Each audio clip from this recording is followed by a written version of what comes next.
ಎಲ್ಲರಿಗೂ ನಮಸ್ಕಾರ ಸ್ನೇಹಿತರೆ. ಜಸ್ಟ್ ಫಾರ್ ಲೈಫ್ ಚಾನಲ್ಗೆ ನಿಮ್ಮೆಲ್ಲರಿಗೂ ಸ್ವಾಗತ. ಸ್ನೇಹಿತರೆ, ಈ ದಿನ ನಾವು ಗುರು ಪೂರ್ಣಿಮಾ ದಿನ ಯಾರು ಆಚರಣೆ ಮಾಡುತ್ತಾರೆ, ಇದರ ಮಹತ್ವವೇನು ಎಂದು ಈ ವಿಡಿಯೋದಲ್ಲಿ ತಿಳಿಯೋಣ.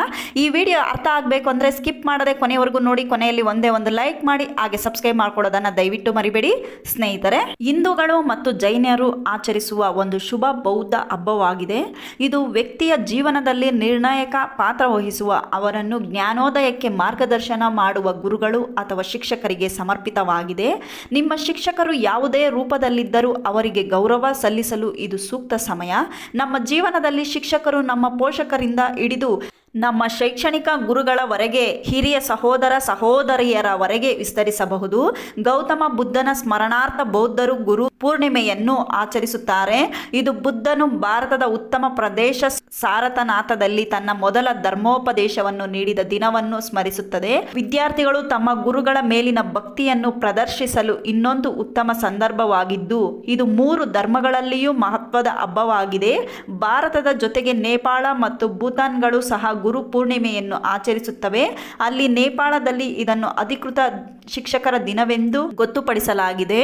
ಗುರು ಶಿಷ್ಯ ಸಂಬಂಧಗಳು ಮಹತ್ವದ ಸಂಕೇತವಾದ ವೇದವ್ಯಾಸರು ಗುರು ಪೂರ್ಣಿಮೆಯ ಸಮಯದಲ್ಲಿ ಪೂಜ್ಯ ವ್ಯಕ್ತಿಯಾಗಿರುತ್ತಾರೆ. ಅದಕ್ಕಾಗಿಯೇ ಇದನ್ನು ಅವರ ಜನ್ಮ ವಾರ್ಷಿಕೋತ್ಸವವನ್ನು ಸ್ಮರಿಸುವ ವ್ಯಾಸ ಪೂರ್ಣಿಮೆ ಎಂದು ಕರೆಯುತ್ತಾರೆ. ಗುರು ಪೂರ್ಣಿಮೆಯ ಆಚರಣೆಯು ಒಬ್ಬ ಶಿಕ್ಷಕನನ್ನು ವಿದ್ಯಾರ್ಥಿಯ ಜೀವನದಿಂದ ಅಜ್ಞಾನವನ್ನು ತೆಗೆದುಹಾಕುವ ಮಟ್ಟಕ್ಕೆ ಏರಿಸುತ್ತದೆ, ಅವನನ್ನು ಉನ್ನತ ಮಟ್ಟಕ್ಕೆ ಏರಿಸುತ್ತದೆ. ಪರಿಣಾಮವಾಗಿ ಇದು ಒಬ್ಬ ಶಿಕ್ಷಕ ಹೊಂದಿರುವ ಮತ್ತು ಹಂಚಿಕೊಳ್ಳುವ ಜ್ಞಾನ ಮತ್ತು ಬುದ್ಧಿವಂತಿಕೆಯ ಆಚರಣೆಯಾಗಿದೆ. ಇದು ಪರಮಾರ್ಥವನ್ನು ಸಾಧಿಸುವ ಏಕೈಕ ಮಾರ್ಗವಾಗಿ ಜ್ಞಾನದ ವಿನಿಮಯವನ್ನು ಉತ್ತೇಜಿಸುತ್ತದೆ. ಇಂದು ಆಷಾಢ ಮಾಸದ ಹುಣ್ಣಿಮೆಯ ದಿನವನ್ನು ಅತ್ಯಂತ ಶುಭವೆಂದು ಹೇಳಲಾಗುತ್ತದೆ. ಇದನ್ನು ಗುರು ಪೂರ್ಣಿಮೆ ಎಂದು ಆಚರಿಸಲಾಗುತ್ತದೆ.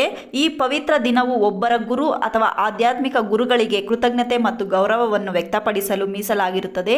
ಇದು ವೇದಗಳನ್ನು ರಚಿಸಿದ ಮಹರ್ಷಿ ವೇದವ್ಯಾಸರ ಜನ್ಮ ವಾರ್ಷಿಕೋತ್ಸವವನ್ನು ಸಹ ಸೂಚಿಸುತ್ತದೆ. ಅದಕ್ಕಾಗಿಯೇ ಈ ದಿನವನ್ನು ವ್ಯಾಸ ಪೂರ್ಣಿಮೆ ಅಥವಾ ಆಷಾಢ ಪೂರ್ಣಿಮೆ ಎಂದು ಕರೆಯಲಾಗುತ್ತದೆ. ಈ ವರ್ಷ ಗುರು ಪೂರ್ಣಿಮೆಯನ್ನು ಜುಲೈ 10, 2025 ಗುರುವಾರ ಆಚರಿಸಲಾಗುತ್ತದೆ. ಈ ದಿನವು ವ್ಯಕ್ತಿಯ ಜೀವನದಲ್ಲಿ ಗುರು ವಹಿಸುವ ಪ್ರಮುಖ ಪಾತ್ರವನ್ನು ನೆನಪಿಸುತ್ತದೆ. ಈ ಪಾತ್ರದ ದಿನವು ಹಿಂದೂ, ಜೈನ ಮತ್ತು ಬೌದ್ಧ ಸಂಪ್ರದಾಯಗಳಲ್ಲಿ ಗುರುಗಳು ಎಂದು ಕರೆಯಲ್ಪಡುವ ಆಧ್ಯಾತ್ಮಿಕ ಶಿಕ್ಷಕರು ಮತ್ತು ಮಾರ್ಗದರ್ಶಕರನ್ನು ಗೌರವಿಸುವ ಮತ್ತು ಕೃತಜ್ಞತೆಯನ್ನು ವ್ಯಕ್ತಪಡಿಸುವ ಸಮಯವಾಗಿ ಅಪಾರ ಪ್ರಾಮುಖ್ಯತೆಯನ್ನು ಹೊಂದಿದೆ. ಗುರು ಪೂರ್ಣಿಮೆಯು ಗುರು ಮತ್ತು ಶಿಷ್ಯರ ನಡುವಿನ ದೈವಿಕ ಬಾಂಧವ್ಯವನ್ನು ಆಚರಿಸುತ್ತದೆ. ಭಾರತೀಯ ಸಂಪ್ರದಾಯದಲ್ಲಿ ಗುರುವು ಕೇವಲ ಗುರುವಿಗಿಂತ ಹೆಚ್ಚಿನವರು. ಅವರು ಅಜ್ಞಾನವನ್ನು ಹೋಗಲಾಡಿಸಿ ಸತ್ಯ ಮತ್ತು ಮುಕ್ತಿಯ ಹಾದಿಯನ್ನು ಬೆಳೆಸುವ ಆಧ್ಯಾತ್ಮಿಕ ಮಾರ್ಗದರ್ಶಕ. ಆದಿ ಶಂಕರಾಚಾರ್ಯರು, ಶ್ರೀ ರಾಮಾನುಜಾಚಾರ್ಯರು ಮತ್ತು ಶ್ರೀ ಮಧ್ವಾಚಾರ್ಯರು ಈ ದಿನದಂದು ಸ್ಮರಿಸಿಕೊಳ್ಳುವ ಅತ್ಯಂತ ಗೌರವಾನ್ವಿತ ಗುರುಗಳಲ್ಲಿ ಒಬ್ಬರಾಗಿದ್ದಾರೆ. ಆಧ್ಯಾತ್ಮಿಕ ಸಂಪ್ರದಾಯಗಳಲ್ಲಿ ಗುರುವನ್ನು ದೇವರಿಗಿಂತ ಹೆಚ್ಚಾಗಿ ಪೂಜಿಸಲ್ಪಡುತ್ತದೆ, ಏಕೆಂದರೆ ಅದು ದೈವಿಕತೆಯ ಮಾರ್ಗವನ್ನು ತೋರಿಸುವ ಗುರುವಿನ ದಿನವಾಗಿದೆ. ಗುರುವು ಬುದ್ಧಿವಂತಿಕೆಯ ಮೂಲಕ ಅಜ್ಞಾನವನ್ನು ಹೋಗಲಾಡಿಸುತ್ತಾರೆ, ಸಮಾಜದಲ್ಲಿ ಯಶಸ್ಸು, ಜ್ಞಾನ ಮತ್ತು ಗೌರವಕ್ಕೆ ದಾರಿ ಮಾಡಿಕೊಡುತ್ತಾರೆ. ಆದ್ದರಿಂದ ಗುರು ಪೂರ್ಣಿಮೆಯ ಮಹತ್ವ ಶಿಕ್ಷಕರ ಮಾರ್ಗದರ್ಶನದ ಪರಿವರ್ತಕ ಶಕ್ತಿಯನ್ನು ಒಪ್ಪಿಕೊಳ್ಳುವುದರಲ್ಲಿ. ನೀವು ಜೀವನದ ಪ್ರಗತಿ, ಯಶಸ್ಸು ಮತ್ತು ಶಾಂತಿಯನ್ನು ಬಯಸಿದರೆ ಗುರು ಪೂರ್ಣಿಮೆಯೆಂದು ಮಾಡುವ ಕೆಲವು ಆಚರಣೆಗಳು ಫಲಪ್ರದ ಫಲಿತಾಂಶವನ್ನು ತರಬಹುದು. ಪ್ರಯತ್ನಗಳು ಅಪೇಕ್ಷಿತ ಫಲಿತಾಂಶಗಳನ್ನು ನೀಡಿದರೆ ಅಥವಾ ಉದ್ಯೋಗದಲ್ಲಿ ಬೆಳವಣಿಗೆ ಮತ್ತು ವ್ಯವಹಾರವು ಸ್ಥಗಿತಗೊಂಡರೆ ಗುರು ಪೂರ್ಣಿಮೆಯೆಂದು ದೇವತೆಗಳಿಗೆ ಹಳದಿ ಸಿಹಿ ತಿಂಡಿಗಳನ್ನು ಅರ್ಪಿಸಿ ನಂತರ ಅವುಗಳನ್ನು ಪ್ರಸಾದವಾಗಿ ವಿತರಿಸಿ. ಇದು ಪ್ರಗತಿಗೆ ಹೊಸ ಅವಕಾಶಗಳನ್ನು ಅನ್ಲಾಕ್ ಮಾಡಲು ಸಹಾಯ ಮಾಡುತ್ತದೆ. ತಜ್ಞರ ಪ್ರಕಾರ ಗುರು ಪೂರ್ಣಿಮೆಯೆಂದು ಬಡವರಿಗೆ ಮತ್ತು ನಿರ್ಗತಿಕರಿಗೆ ಧಾನ್ಯಗಳು, ಸಿಹಿ ತಿಂಡಿಗಳು ಅಥವಾ ಬಟ್ಟೆಗಳಂತಹ ಹಳದಿ ವಸ್ತುಗಳನ್ನು ದಾನ ಮಾಡುವುದರಿಂದ ಸಂಪತ್ತು ಮತ್ತು ಸಮೃದ್ಧಿಯನ್ನು ಆಕರ್ಷಿಸಲು ಸಹಾಯ ಮಾಡುತ್ತದೆ. ಈ ದಿನ ನಿಮ್ಮ ಮನೆಯಲ್ಲಿ ಗುರು ಯಂತ್ರವನ್ನು ಸ್ಥಾಪಿಸಿ ಮತ್ತು ಅದನ್ನು ಭಕ್ತಿಯಿಂದ ಪೂಜಿಸಿ. ಈ ಆಚರಣೆಯು ವೈವಾಹಿಕ ಮತ್ತು ಜೀವನದಲ್ಲಿನ ಸಮಸ್ಯೆಗಳನ್ನು ಪರಿಹರಿಸುತ್ತದೆ, ಸಂಬಂಧಗಳಲ್ಲಿನ ಸಾಮರಸ್ಯವನ್ನು ತರುತ್ತದೆ ಎಂದು ಹೇಳಲಾಗುತ್ತದೆ. ಜನ್ಮ ಕುಂಡಲಿಯಲ್ಲಿ ಗುರು ಗ್ರಹವು ದುರ್ಬಲ ದುರ್ಬಲವಾಗಿದ್ದರೆ ನಿಮ್ಮ ಅತ್ಯುತ್ತಮ ಪ್ರಯತ್ನಗಳ ಹೊರತಾಗಿಯೂ ಅದು ನಿಮ್ಮ ಬೆಳವಣಿಗೆಗೆ ಅಡ್ಡಿಯಾಗಬಹುದು. ಅದನ್ನು ಬಲಪಡಿಸಲು ಗುರುಪೂರ್ಣಿಮೆ ಎಂದು ಅರಿಶಿನ, ಹಳದಿ, ಬೇಳೆ, ಕಡಲೆ ಹಿಟ್ಟು, ಲಡ್ಡು, ಬಾಳೆಹಣ್ಣು, ಕಡಲೆಬೇಳೆ, ಕೇಸರಿ ಅಥವಾ ಪಿತ್ತಳೆ ಪಾತ್ರೆಗಳ ನಿಮ್ಮ ಸಾಮರ್ಥ್ಯಕ್ಕೆ ಅನುಗುಣವಾಗಿ ದಾನ ಮಾಡಿ. ಈ ಕೊಡುಗೆಗಳ ಗುರುವಿನ ಪ್ರಭಾವವನ್ನು ಹೆಚ್ಚಿಸುವ ಮೂಲಕ ಸಕಾರಾತ್ಮಕ ಬದಲಾವಣೆಗಳನ್ನು ತರಬಹುದು. ಗುರುಪೂರ್ಣಿಮೆಯನ್ನು ಆಷಾಢ ಮಾಸದ ಶುಕ್ಲ ಪಕ್ಷದ ಹುಣ್ಣಿಮೆ ಎಂದು ಆಚರಿಸಲಾಗುತ್ತದೆ. ಈ ಹಬ್ಬವು ಜ್ಞಾನಕ್ಕೆ, ಗುರುಗಳಿಗೆ ಗೌರವಕ್ಕೆ ಮತ್ತು ಆಧ್ಯಾತ್ಮಿಕ ಪ್ರಗತಿಗೆ ಸಂಕೇತವಾಗಿದೆ. ಈ ಹಬ್ಬವನ್ನು ವ್ಯಾಸ ಮಹರ್ಷಿಯ ಜಯಂತಿ ಎಂದು ಸಹ ಕರೆಯುತ್ತಾರೆ. ಗುರುಗಳನ್ನು ಸ್ಮರಿಸುವುದು ಮತ್ತು ಅವರಿಗೆ ಸೇವೆಗೆ ಕೃತಜ್ಞತೆ ಸಲ್ಲಿಸುವುದು ಈ ಹಬ್ಬದ ಮುಖ್ಯ ಉದ್ದೇಶ.